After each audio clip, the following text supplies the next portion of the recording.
안녕하십니까. 공작권TV 그레이트 게임 최수영입니다. 오늘도 저희 방송을 시청하시는 전국 방방곡곡의 국민 여러분들, 또 해외에 계시는 동포 여러분들께 감사의 인사를 전합니다. 오늘은요, 조세 공산주의, 의료 공산주의 제목하에 여러분들께 말씀을 여쭙고자 합니다. 자, 부제목으로 조세 공산주의와 의료 공산주의에 물을 들은 대한민국이라는 부제목입니다. 안녕하셨습니까? 자, 오늘은요, 제가 이제 국민 여러분들과 함께 조금 더 한 걸음 나아가서 조세 공산주의가 무엇인가, 또 의료 공산주의가 무엇인가, 이 점에 대해서 설명을 드리고자 합니다. 자, 요즘 보시면요, 각종 4대 보험이다, 세금이다, 공공요금, 물가, 너무 한꺼번에 올라서 삶이 매우 어렵다고들 알고 계십니다. 너무 힘이 드니 정부에서 무상복지 한다고 하면서 보조금 나눠준다 할 때 이런 소리가 반갑게 들리시지 않습니까? 이 모든 것이 바로 조세 공산주의의 전형입니다.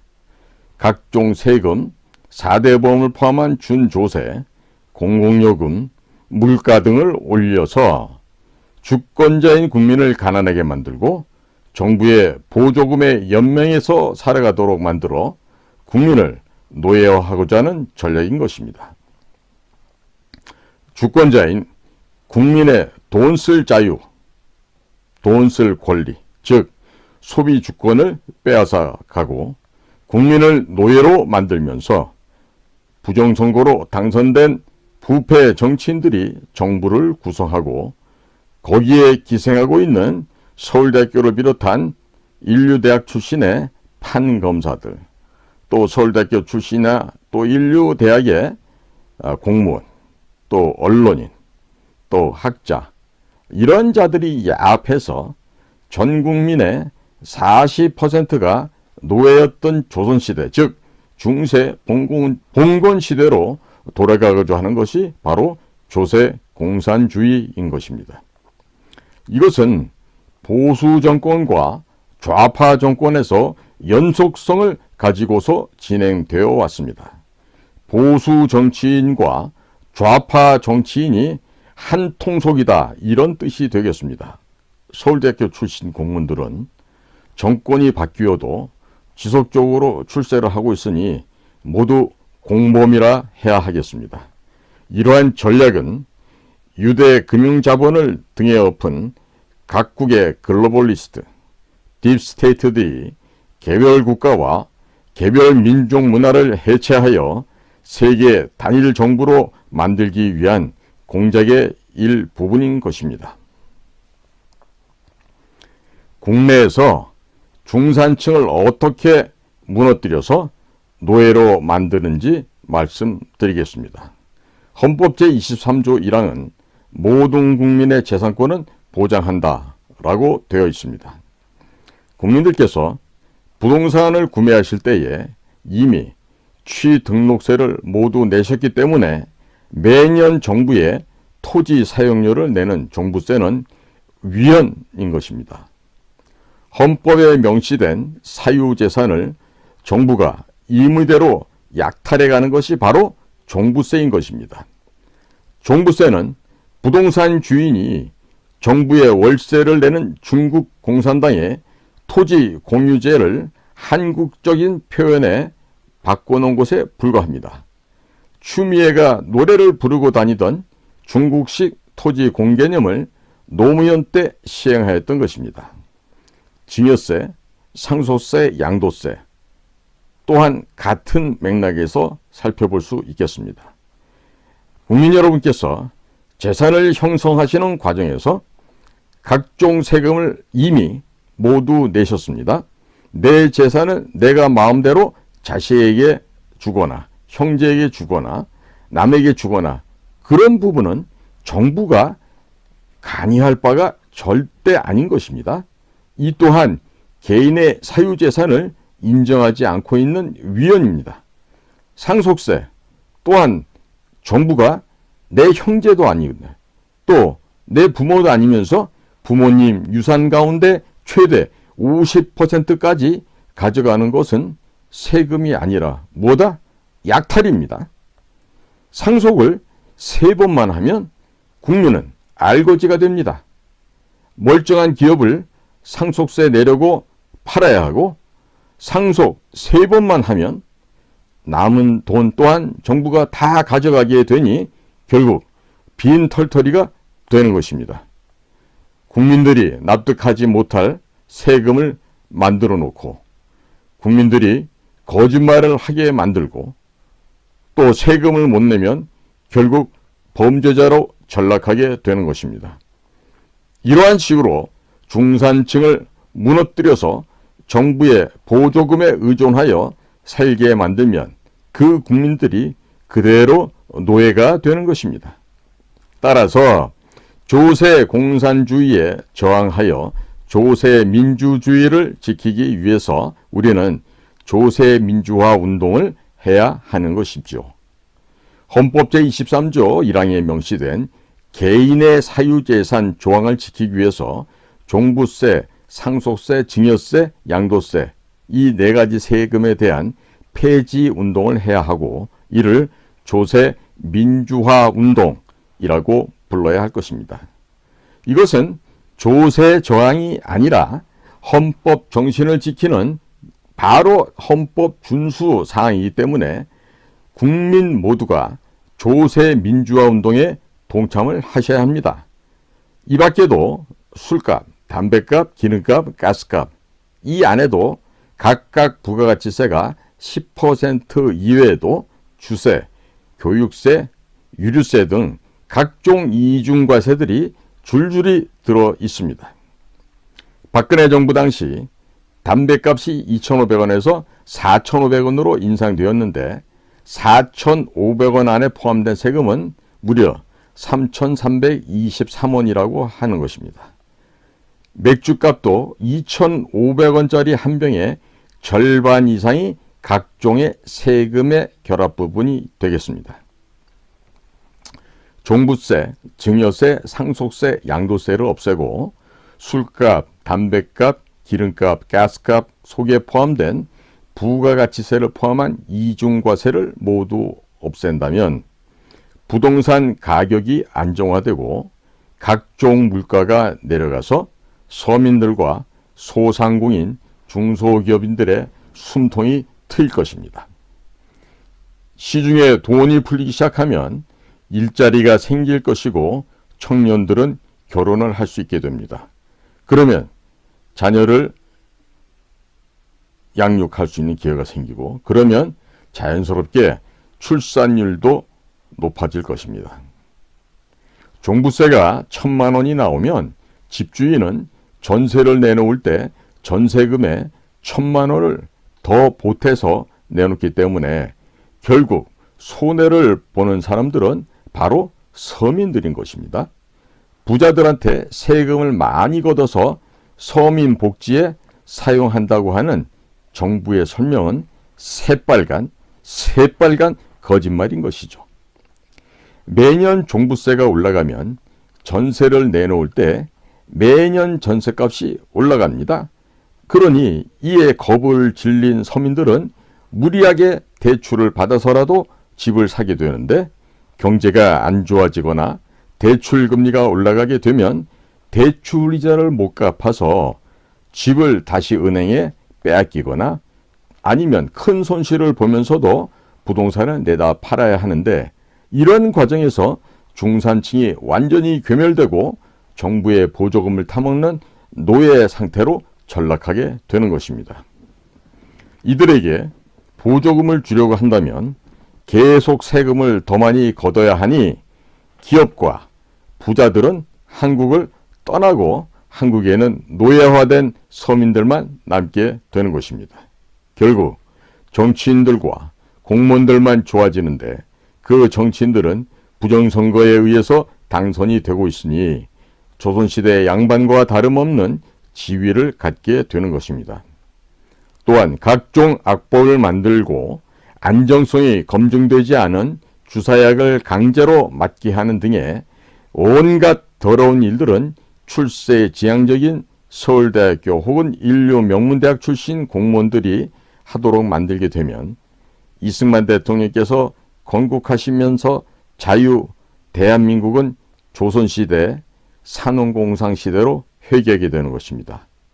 자, 이러한 지배, 피지배 계층들이 다시 나눠지고 이러한 진정한 자유 대한민국이 사라지게 되는 것입니다. 헌법과 교과서에서 자유를 삭제하면 완전하게 공산주의 국가가 되는 것이고, 헌법에 국민 대신 사람을 삽입하게 되면 세계 단일 정부의 중추 국가가 되는 것입니다. 이것이 홍석현, 지금은 나와 있지만 중앙일보 회장했던 사람이죠. 또 그가 또 주도적으로 창설하였던 여시제가 말하고 있는 리셋 코리아가 되겠고, 또 다른 표현을 하면 유대 금융 자본가들이 말하고 있는 그레이트 리셋이 되겠습니다. 오늘 이 방송을 청취하는 여러 국민 여러분들께서는 이 방송 내용을 가급적 SNS를 통해서 널리 퍼뜨려 주시기 바랍니다. 국민 여러분들께서 노예 상태에서 깨어나서 세상을 바꾸셔야 합니다.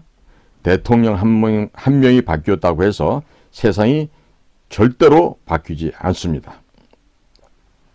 20, 30대 신혼부부들이 결혼도 못하지만 어쩌다 결혼이라도 하게 되면 영혼까지 끌어모아서 부동산을 구매합니다. 최근 대출 금리가 올라가니 줄줄이 부동산을 포기하는 현상이 나타나고 있습니다. 이들은 죽을 때까지 벌어서 이자를 갚아야 하는 노예로 전락해버리고 마는 것이죠. 또 개인소득세가 100억 원을 넘어가게 되면 45%를 정부가 가져가게 되는데, 어제까지 백수였다가 스타 인터넷 강사가 돼서 연봉이 100억이 넘어가게 되면 내가 비록 열심히 일을 했더라도 정부가 해준 것은 없습니다마는 그 가운데 45억은 국가에서 세금으로 약탈해 가게 되는 이런 시스템이 현재 대한민국의 시스템입니다. 정부가 아무것도 하지 않고 있다가 내 소득이 올라갔다고 해서 45%를 가져가는 것은 세금으로 징수하는 것이 아니라 그냥 약탈해 가는 것에 지나지 않습니다. 우리는 조세 공산주의에 맞춰서 조세 민주주의를 지키는 조세 민주화 운동을 이제 바야흐로 시작해야 합니다.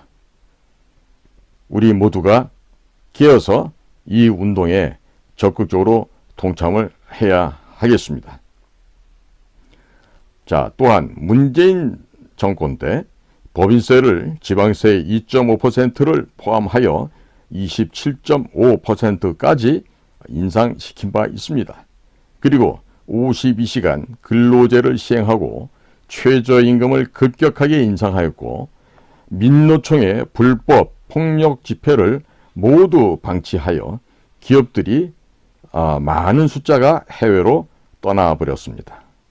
그뿐만이 아니라 전염병, 중국에서 발생한 그 역병 사태를 악용하여 거리두기를 한다고 가게 영업을 방해하는 등의 행위로 많은 자영업자들이 가게 문을 닫았고 거리에 나와 앉았으며 정부 보조금을 의존하게끔 만들었습니다. 이 가운데는 자살하신 분들도 있습니다.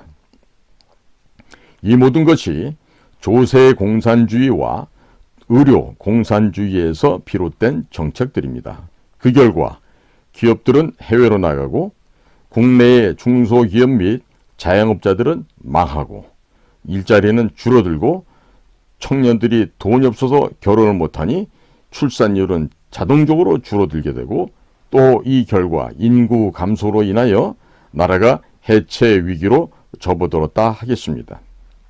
자, 여기에 설상가상으로 민주당은 여성가족부를 앞장 세워서 남녀 갈등을 유발시켰고, 정의당은 낙태죄 폐지에 앞장을 서서 헌법 불합치 판결을 받아냈습니다.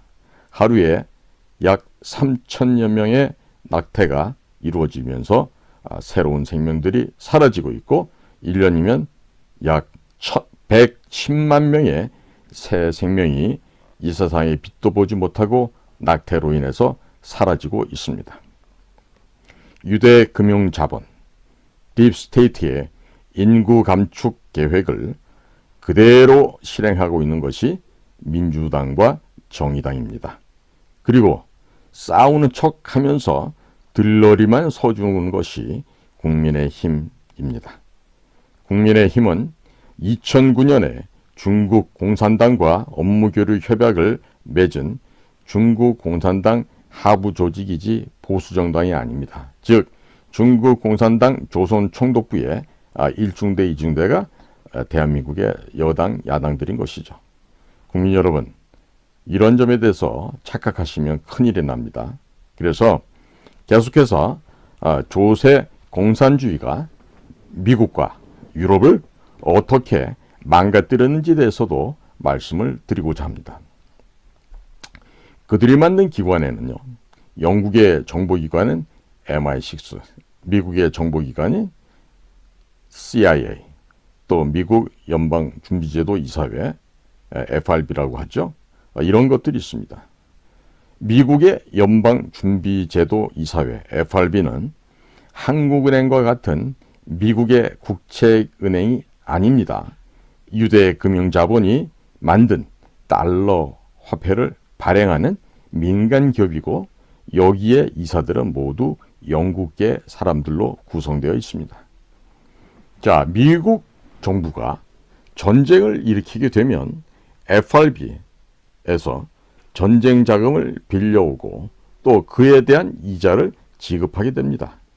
CIA가 전쟁을 기획하고 미군이 전쟁을 수행하면 미국 정부가 전쟁 자금을 유대 금융자본이 만든 FRB에서 빌려오고 이자를 지급하게 되니 미국 국민들은 점점 가난해지는 것이고 미국 정부는 파산 위기에 처해 있으며 유대 금융자본이 미국인들이 벌어서 낸 세금을 모두 가져가고 있는 것입니다. 미국 정부는 지속적으로 세금을 인상해야 했었고 각종의 물가가 오르니 결국 기업들이 모두 떠나고 국민들은 가난하게 되었습니다. 이미 미국 정부와 미국 국민들은 유대 금융자본의 노예가 되어버리고 말았습니다. CIA는 끊임없이 주적을 만들고 미군은 끊임없이 전쟁을 하고 미국 정부는 전쟁 자금을 FRB에서 빌려오는 구조가 지난 수십 년 동안 반복되어 왔던 것입니다. 정보기관 안에는 늘 선과 악이 함께 공존합니다. MI6나 CIA, 미군, 이들 안에도 국가에 충성하는 사람들이 많이 있습니다마는 반면에 악한 사람들도 일부 존재하고 있는 것입니다. 이 극소수의 악인들이 전 세계를 속이고 전쟁을 해서 돈을 벌 목적으로 끊임없이 거짓말을 언론에 흘리게 됩니다. 자, 현재도 우크라이나가 전쟁에서 이기고 있다고 유럽과 미국의 언론들은 선전하고 있지만 우크라이나에서는 25만 명 이상이 사망한 것이고 러시아에서는 1만 5천여 명이 사망했다고 하는 이스라엘 모사드와 또 양심 있는 언론들이 이미 보도를 시작하고 있습니다. 이라크에 생화학 무기가 있다고 해서 미국의 부시 정부가 주장하고 공격해 갔는데 거기에는 아무것도 없었지만 미국은 전쟁을 수행했고 많은 전쟁 비용을 FRB에서 달러로 발행해서 사용했고 현재는 그 이자를 갚고 있는 것이죠. 아프간에서 9.11 테러의 주범인 오사마 빈 라덴이 있다고 쳐들어갔고 아프간 전쟁에서도 역시 천문학적인 전쟁 비용을 FRB에서 달러를 발행하여서 사용했습니다. 세계 제2차 대전이 끝나자 미국은 뜬금없이 어제의 동지였던 소련을 주적으로 선포하고 냉전을 시작합니다. 그 이후 지난 70년 넘게 여기저기서 전쟁을 벌이느라 미국 경제가 파탄이 났던 것이고, 미국 정부는 각종 세금을 인상하여서 FRB의 이자를 갚고 있는 것이죠. 자, 그 돈은 유대 금융 자본가들의 손으로 들어가는 것입니다. 미국의 바이든 대통령의 아들 헌터 바이든이 중국과 우크라이나 기업에서 막대한 금액의 뇌물을 수수한 사실이 미국 언론에 보도되고 있는데, 그들이 바이든 대통령을 보고서 뇌물을 주었지 아들 헌터 바이든을 보고 주었단 말이겠습니까? 미국의 바이든 행정부는 우크라이나에 1,000억 불이 넘는 무기와 달러 등을 지원했지만, 그 중에 일부는 다시 미국의 FTX라고 하는 암호화폐 거래소로 되돌아와서 민주당 정치인들에게 정치 자금으로 제공이 되었고, 수사 당국의 추적이 시작되자 세계 최대의 암호화폐 거래소인 FTX를 파산시키고 증거를 인멸한 바 있습니다.